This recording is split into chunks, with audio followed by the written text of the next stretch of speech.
But Joseph, because he was a man of principle, akadazita mayu tindirane muri mutimai wa shefu wangu andiko nikuita chintu chakaipa pamberi pamwana anakudati batu here. Nokuti nyalayiva mwendevu batwa kwete kuipa machini.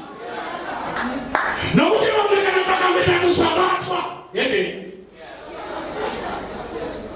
munanozima mwari nyaya yake ayishe kuti atibatwela tionepelene vanhu ndekuti mwarano tikudini kana tikaita chinhu ichi.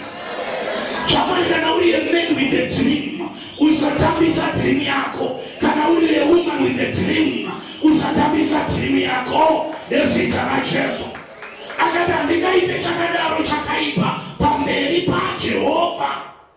Chero tikavengwa, chero tikamanikidzwa, ngatirambe takatendeka pamberi pamwari.